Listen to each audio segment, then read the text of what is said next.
এই ভুক্তভোগী মানুষগুলোর জন্য আইনি সহায়তার ক্ষেত্রে আম, এখানেও আসলে আমরা দেখেছি এই আদ্দিন হাসপাতালে যেই 6টি শিশু মারা গেছে তাদের পরিবারের পক্ষ থেকে কিন্তু সবাই মামলা করেনি, একটি পরিবার মামলা করেছে। এবং অনেকেই চলেও গেছে আসলে এই জটিলতায় তারা পড়তেও চায়, অর্থাৎ সে আবারও ঘুরে ফিরে আগে যে ঘটনার সাথে আমরা কথা বলছিলাম এখানেও যে সেই বিচারিক প্রক্রিয়ার জটিলতাতে আসলে কেউ দিন শেষে পড়তে চাচ্ছে না। কিন্তু এই জিনিসের সুযোগ নিয়ে এই যে ব্যাঙের ছাতার মতো বিভিন্ন ক্লিনিক, বিভিন্ন হাসপাতাল অব্যবস্থাপনার মধ্যে গড়ে উঠছে, এদের বিরুদ্ধে আসলে আইন কি বলে, আইন কতটুকু আসলে তাদেরকে আইনের আওতায় নিয়ে আসতে পারে? আপনি কঠিন একটা প্রশ্ন করেছেন। আসলে এখানে অনেকেই আমরা দায়ী। এখানে আপনি যে বিষয়গুলো তুলে ধরলেন সেখানে শুরু থেকে বাস্তবায়ন পর্যন্ত যে কর্তৃপক্ষগুলো দায়িত্বপ্রাপ্ত ছিল তারা কিন্তু কোনোভাবেই দায় এড়াতে পারে না। আপা এবং শাকিল ভাই এবং নাদিয়া আপা যে কথাগুলো বললেন, যেখানে একটার পর একটা ত্রুটি হয়ে গেছে এবং এগুলো কোনোটাই কিন্তু আইনের বাইরে নয়। আমি মনে করি যে এগুলো প্রত্যেকটি কোনো না কোনো আইনের আওতায় রয়েছে এবং এটার জন্য আলাদা আলাদা কর্তৃপক্ষ রয়েছে এবং প্রত্যেকটার জন্য কোনো না কোনো বিভাগ বা মন্ত্রণালয় এটার জন্য দায়ী। তা আমি মনে করি এখানে জবাবদিহিতাটা প্রত্যেকটা ধাপে ধাপে এবং পর্যবেক্ষণটা খুব জরুরি এবং এই পর্যবেক্ষণগুলো যারা করতে পারছেন না, কেন পারছেন না সেটা খতিয়ে দেখা দরকার এবং এর জন্য যদি মনে হয় যে না এর জন্য প্রয়োজনীয় লোকবল নেই, লোকবল বাড়াতে হবে এবং এর জন্য যদি মনে হয় যে প্রয়োজনীয় আইনটাও আমাকে পুরোপুরি সাপোর্ট করছে না। আপনি উল্লেখ করেছেন যে একজন, নাদিয়া আপা উল্লেখ করলেন যে একটা পরিবার সম্ভবত মামলা করেছে, অন্য পরিবারগুলো হয়তো আশা ছেড়ে দিয়েছে যে মামলা করে আমার বাচ্চা তো আর ফেরত আসবে না। তা আমি মনে করি সেখানেও আইনের প্রশ্নটাই রয়েছে যে আমি ন্যায় বিচারটা নিশ্চিত করার জন্য নির্দিষ্ট সময়ের মধ্যে বিচার কার্য সম্পন্ন করা এবং সেখানে তদন্তটা যাতে কোনোভাবেই কেউ প্রভাবিত করতে না পারে, সেখানে কোনো রাজনৈতিক কর্তৃপক্ষ বা কোনো প্রভাবশালী সেটা যে নামেই যেভাবেই আসুক না কেন প্রতিহত করা আমি মনে করি আমাদের সকলের দায়িত্ব। এবং সেখানে গণমাধ্যম কর্মীদের পাশাপাশি আমরা যারা বিভিন্ন সমাজসেবামূলক কার্যক্রমে যুক্ত আছি, মানবাধিকার কর্মী হিসেবে নিজেদেরকে দাবি করছি, আমি মনে করি তাদেরও প্রত্যেকেরই ভূমিকা রয়েছে এই বিষয়গুলোর প্রতি দৃষ্টি দেওয়া এবং কোনোভাবে কেউ যাতে ছাড় না পায়। কারণ এই ছাড় পেয়ে যাওয়ার যে চর্চাটা আমরা তৈরি করেছি সেটাই আমি মনে করি প্রতিহত করতে হবে কঠোর হস্তে এবং সেটা সর্বক্ষেত্রেই। এবং সেখানে সংসদ থেকে শুরু করে যারা আইন প্রণয়ন করছেন সেখান থেকে শুরু করে যারা আইন বাস্তবায়ন করছেন প্রত্যেকেরই আমি মনে করি সমান দায়িত্ব রয়েছে। অবশ্যই আমরা তো সবার দায়িত্বের কথা বলি, কিন্তু দিন শেষে আসলে কেউ কার নিজের দায়িত্ব পালন করে না বলেই এই অব্যবস্থাপনার মধ্য দিয়ে আমাদের থাকতে হয়। নাদিয়া, আমরা জানি যে তদন্ত চলছে, তদন্ত প্রতিবেদন ৩ তারিখে জানা যাবে কি কি বিষয় হচ্ছে তারা শেষ পর্যন্ত এই তদন্তে পেলেন। আপনি যেহেতু ওখানে খবরাখবর রাখছিলেন, প্রাথমিকভাবে তো যেই কথাগুলো বলা হচ্ছিল যে এসিড লিকেজ থেকে এই ধরনের ঘটনা ঘটতে পারে এবং একই সাথে অব্যবস্থাপনার পাশাপাশি সেখানে অপরিষ্কার সেই হাসপাতালটি, এরই মধ্যে দু একটি গণমাধ্যম আবার বলছে যে হাসপাতাল কর্তৃপক্ষ নিজেরাও একটা তদন্ত কমিটি গঠন করেছে, তারাও তাদের মতো করে একটা তদন্ত করবে।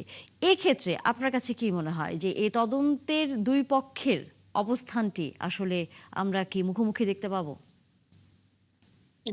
আমরা আসলে দেখতে পাবো কিনা তারপরে না বুঝবো মুখোমুখি দেখতে পাবো কিনা, কেননা দুই কারণ পক্ষ প্রথম যদি থেকেই তারা তো সবকিছু অস্বীকার করে আসছে, গণমাধ্যম তদন্ত কর্মীদের উপর কমিটির এক রিপোর্টগুলো ধরনের যদি তারা দেয়, ক্ষিপ্ত আক্রমণ করেছে। আপনি নিজেও সেদিন সেখানে ছিলেন। তারা তদন্ত কমিটির রিপোর্ট দেওয়ার কথা ছিল তাদের গতকাল হঠাৎ করে তারা জানিয়েছেন আর দেবেন না, এটা তারা মূল যে তদন্ত দল আছে স্বাস্থ্য অধিদপ্তরে তাদের কাছে এটি পেশ করবেন। আবার স্বাস্থ্য অধিদপ্তরও তো তাদের মতো করে তদন্ত করে আরো 3 দিন সময় বাড়ালেন, এরপরে বুধবার দেবেন কিনা দেখা যাক। যদি দেন, এবং এইটা নিয়ে বেশ দৌড়ঝাঁপ চলছে বলে আমরা জেনেছি, তো শেষ পর্যন্ত যদি দেন এবং সেটি যদি ফেয়ারলি পাওয়া যায়, তাহলে যদি সাংবাদিকরা পায় বা জানতে পারে পুরো বিষয়গুলো সম্পর্কে, কিন্তু তাহলে হয়তো বলা আমাদের হয়েছে তো জনগণ এই আমাদের মাধ্যমে জানতে প্রতিবেদনটি পারবে। প্রকাশিত এবং হবে, কি মনে আশা হচ্ছে যে করছি, প্রকাশিত হবে নাকি হবে না? আমরা এখন আশা করতে চাই, তারপরে দেখা যাক। আর যেটি বলছিলাম যে এখানকার শাকিল নাওয়াজ বলছিলেন যে এই এই জায়গাতে যে বাচ্চাদের কথা, বাচ্চাদের সাথে সাথে বড়রাও অসুস্থ হয়েছেন এর ভেতরে। এখন এই সব মানুষকে তার বাইরে থেকে কেউ গিয়ে অসুস্থ করে আসেনি, ভেতরেই কোনো একটা অনিয়ম ছিল যার কারণে অসুস্থ হয়েছে। এর বাইরে তো কোনো বিকল্প থাকার কথা নয়, কেননা ওই হসপিটালের ভেতরে সবার ঢোকার ক্ষমতা নেই। তো সেই জায়গা থেকে আসলে অনিয়ম বা অসঙ্গতি বা কার অবহেলা, কার অন্যায় হয়েছে সেই বিষয়গুলো সম্পর্কে দুপক্ষই ভালো জানবেন, আমরা জানার অপেক্ষা করছি। কিন্তু এই হাসপাতালকে যে ঝুঁকিপূর্ণ তালিকায় শাকিল নেওয়াজ যখন ছিলেন 2017-র দিকে আমরা যেই তালিকা পেয়েছিলাম, অতি ঝুঁকিপূর্ণ এবং ঝুঁকিপূর্ণ তালিকা যেটি করা হয়েছিল তার মধ্যে এই হাসপাতাল ঝুঁকিপূর্ণ তালিকায় ছিল অগ্নি নিরাপত্তা সহ বিভিন্ন ঝুঁকির দিক থেকে। আর যেটি বলছিলাম যে এখানকার যেই আহ অনিয়মের জায়গা বা সমস্যার জায়গাগুলো রয়েছে সেগুলো আসলে দেখার দায়িত্ব একই সাথে এই হাসপাতালের এবং একই সাথে স্বাস্থ্য অধিদপ্তরেরও দেখার কথা রয়েছে, মন্ত্রণালয় সহ যে সংস্থাগুলো রয়েছে সবার একসাথে দেখার কথা রয়েছে। জবাবটা দিতে হলে সবাইকে একসাথেই দিতে হবে এবং শুধু সেটি আসলে আমরা আশা রাখতে পারি যে সবাই মিলে আমরা জবাব আসলে দেবে, সব তবে হসপিটালের সেই আমরা প্রক্রিয়া আদৌ হবে কিনা জানি না আমরা। মেজর শাকিল নেওয়াজ, সেটি হচ্ছে আপনি 2017 সালে যখন এটি ঝুঁকিপূর্ণ ঘোষণা করেছেন আপনার তালিকায়, আপনি নিজেও বললেন, আমাদের সহকর্মীও বললেন, এখন 2026 সাল। আহ, দীর্ঘ এই সময়ের ভেতরে আপনার কাছে কি মনে হয় যে কেন এই প্রক্রিয়াতে যাওয়া গেল না, যে হাসপাতালটি ঝুঁকিপূর্ণ, তার সংস্কার দরকার, তার পরিবর্তন দরকার? আহ, আহ, এটার ভিতরে যেটা হলো, আমি আপনাকে বলি, আমরা শুধু তালিকা বানিয়ে শুধু আমাদের কাছে রাখিনি, এটা মন্ত্রণালয়ের মাধ্যমে কিন্তু সংশ্লিষ্ট এটাকে মন্ত্রণালয়কে পাঠানো হয়েছে। স্বাস্থ্য মন্ত্রণালয়কে পুরা কপি এই হলো আপনার যে তাদের হসপিটালের যে স্ট্যাটাস, এগুলো কিন্তু পাঠানো হয়েছে। তারপরে হলো যে সিটি কর্পোরেশনে তাদের রিলেটেড যারা ছিল তাদেরকে পাঠানো হয়েছে। আসলে এখানে যেটা হলো যে আমি আপনার আমার জীবনে আমি দেখেছি রাজনৈতিক সদিচ্ছা না হলে পরে আসলে কোনো কিছু হয় না। এটাকে আমাদের যে প্রবলেমটা হলো যে আমরা বটম থেকে আপনার টপে আসি, এই বটম টপ অ্যাপ্রোচ ফলো করা যাবে না। এখন top to bottom approach follow করতে হবে। মানে কোনো জায়গায় যদি কোনো ব্যর্থ হয়, এই অর্গানাইজেশনের যে মাথা আছে বা লিড মিনিস্ট্রি যে মাথা আছে তাকে ধরতে হবে, তাহলে কিন্তু আপনার জিনিসগুলা ঠিক হবে। এখন আপনি যদি নিচের থেকে শুরু করেন তাহলে আর এটা আর বাতির মুখ দেখবেন। এই জায়গায় হলো প্রবলেমটা। আমি যে আপনাদের মাধ্যমে সরকারকে বলবো, লেটস স্টার্ট। আপনারা ভালো কাজ শুরু করতেছেন, আমরা চাই যে আপনারা টপ থেকে শুরু করেন, বটম থেকে শুরু করেন। জবাবদিহিতার ভিতরে নিয়ে আসতে হবে নাম্বার ওয়ান যে প্রতিষ্ঠান আছে তাকেই। আপনি দেখবেন সব ঠিক হয়ে যাবে। আজকে প্রধানমন্ত্রী দেখেন, উনি 9টায় আসতেছে, কারো ঘাড়ের মাথায় নাই যে বিগ বসের যে তাকে 9টার পরে আসবে, তাকে কিন্তু 9টার আগেই আসতে হয়, কারণ সেই he has cited the example. তো এরকম ভাবে প্রধানমন্ত্রী আজকে ট্রাফিক জ্যামে দেখেন উনি যে জ্যামে মানে মেনে চলছে। এখন কোন সংস্থা বা কোন প্রতিষ্ঠান বা কোন মন্ত্রীর কোন ঘাড়ের দুইটা মাথা নাই যে উনি ট্রাফিক আইন লঙ্ঘন করে যাবেন। That's the thing. এখন এই জায়গাগুলোতে এই টপ ডাউন অ্যাপ্রোচটা ফলো করতে হবে, তাহলেই আপনার ইমপ্রুভমেন্ট হবে। আদারওয়াইজ আমি আবারও বলতেছি, এটা রাজনৈতিক সদস্য মানে মিনিস্টার থেকে এটাকে আসতে হবে, তা না হলে পরে এটা হবে না। আপনার কাছে কি মনে হয় সোহরাব হাসান, রাজনৈতিক সদিচ্ছার অভাব আসলে কি ছিল? তা না হলে এত আগের একটি ঝুঁকিপূর্ণ না, ভবন শুধু চিহ্নিত সদিচ্ছা হওয়ার পরে শুধু সদিচ্ছা হলে হবে না, সক্ষমতা থাকতে হবে এবং সেই সক্ষমতা প্রয়োগ করার মতো পরিবেশও থাকতে হবে। কারণ আমরা তো দেখি যে অনেকে সঠিকভাবে দায়িত্ব পালন করে হয়রানির শিকার হন এবং অনেকে কাজে ফাঁকি দিয়ে পুরস্কৃত হন। এই যে পুরস্কার ও তিরস্কারের বিষয়টি বোধহয় এটা দেখার বিষয়। তো শাকিল ভাইকে একটা প্রশ্ন করতে চাই, এই হাসপাতাল তদারকির বিষয়ে এবং হাসপাতালের যে অনুমোদন পাওয়া না পাওয়ার, বেশ অনেক বছর আগে ডক্টর জাফরুল্লাহ চৌধুরী বলেছিলেন যে এই সরকার যেসব সিদ্ধান্ত, যেসব নীতিমালা করেছে, তাতে কোনো বেসরকারি হাসপাতাল এই এসব নীতিমালা পূরণ করে ছাড়পত্র পাবে না। এখন এখানে কি মানে এই নীতিমালার ক্ষেত্রে কোনো পরিবর্তন, কোনো সমস্যাটা কি?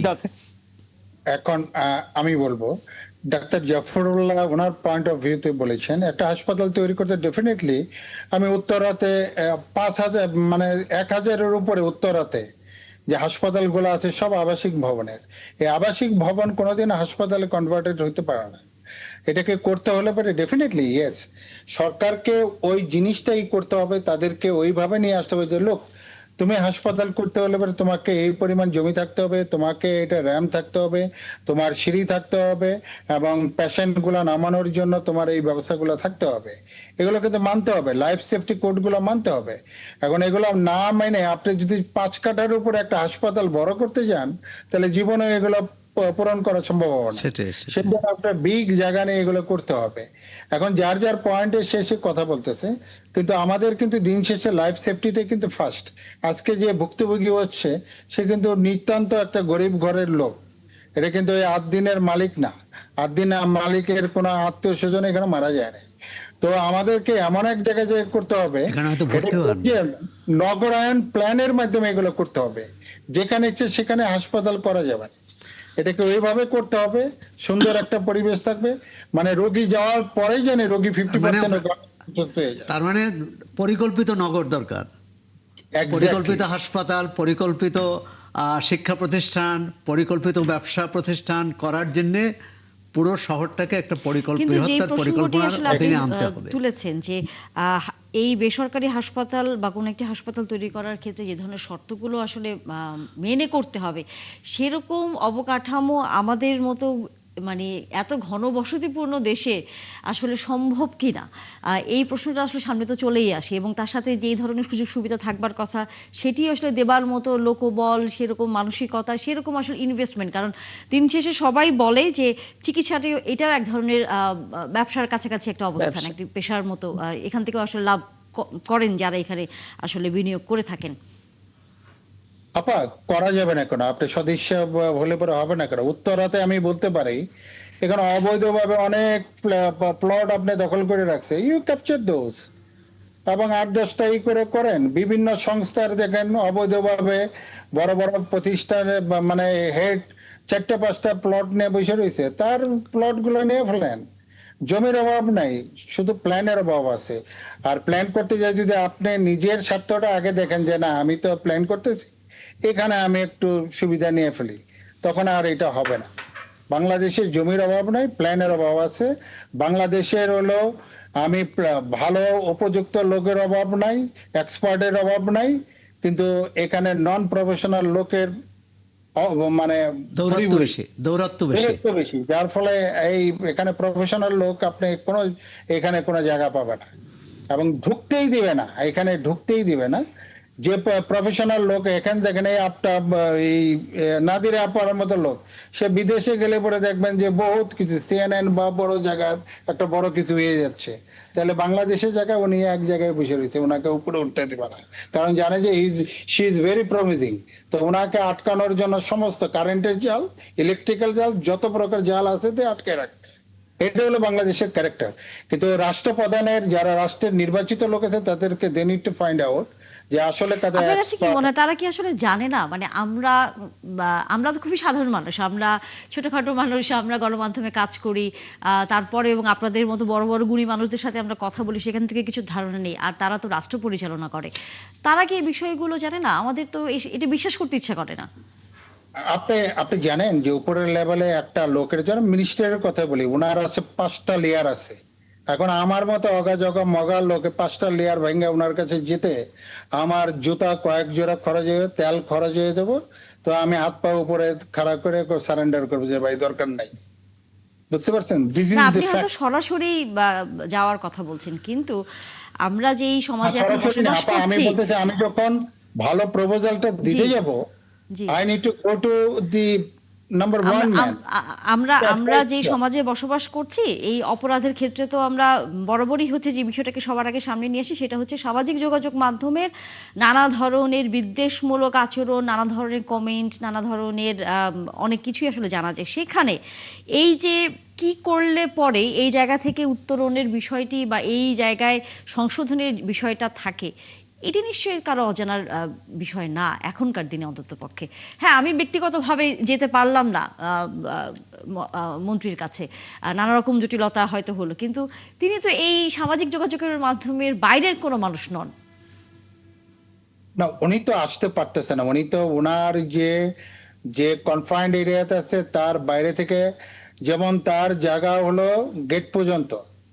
এখন গেটের ওই পারে তো সে হলো ধরেন একটা আঙ্গিনার, ধরেন 10 নম্বর সেক্টরের একটা জায়গা, এই জায়গায় তার সে রয়েছে, এই 10 নম্বর সেক্টর বিয়ন্ড দি সেক্টর যে তাকে পরিকল্পনা করতে হবে, সে পর্যন্ত সে স্কোপটা পাচ্ছে না বা তাকে অ্যালাউ করা হচ্ছে না।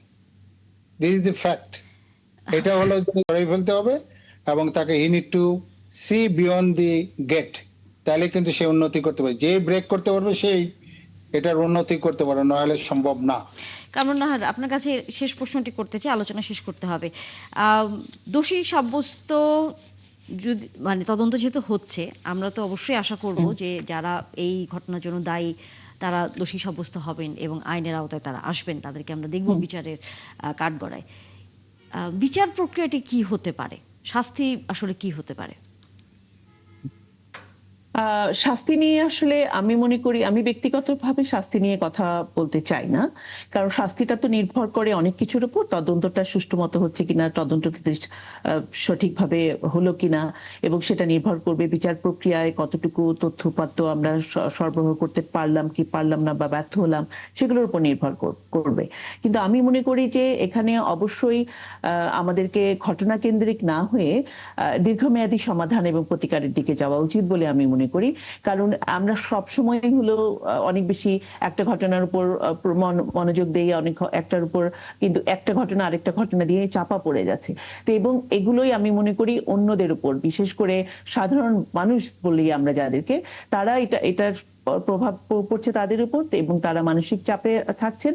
এবং আমরাও দেখছি যে আমরাও অনেকেই আছি যে একটা ঘটনা ঘটে, আমরা কিছুদিন সোচ্চার হই, আবার আরেকটা ঘটনা ঘটে যায়। তো সেখানেই আমি মনে করি আমাদের কাজ, এবং আমি মনে করি যে আইন যেটা আছে, আইনকে তার নিজস্ব গতিতে চলতে দেওয়া উচিত, এবং সেখানে ত্রুটিগুলো কে কোথায় করছে সেটা সতর্কভাবে পর্যবেক্ষণ করা, এবং পর্যবেক্ষণকারী যে কর্তৃপক্ষ আছে তারা যাতে সতর্কভাবে সে কাজটি করেন এবং সুষ্ঠুভাবে করেন, সেটা যেন আমরা জনসম্মুখে আমরা যেন দেখতে পাই। এবং সেখানে নাদিরা আপাদের অনেক কাজ করতে হবে, বারবার এটা মনিটরিং করতে হবে যে কে কোথায় আমরা ত্রুটিগুলো করছি, এবং সেখানে অবশ্যই বিচারটা দ্রুত হওয়া উচিত। কিন্তু আমি মনে করি না যে দৃষ্টান্তমূলক বলতে আসলে আমরা কি মনে করি, কারণ এটা নির্ভর করবে হলো আইনে কি বলা আছে, এবং কতটুকু কি তদন্তে আসলে অপমান কি হচ্ছে। উঠে আসে তার উপর। নাদিয়া শারমিন তো অবশ্যই সেই বিষয়ে খোঁজ খবর রাখবেন, আমরা জানি গণমাধ্যম কর্মীদের কাজই সেটি এবং তিনি সেটি সফলভাবেই করে যাচ্ছেন।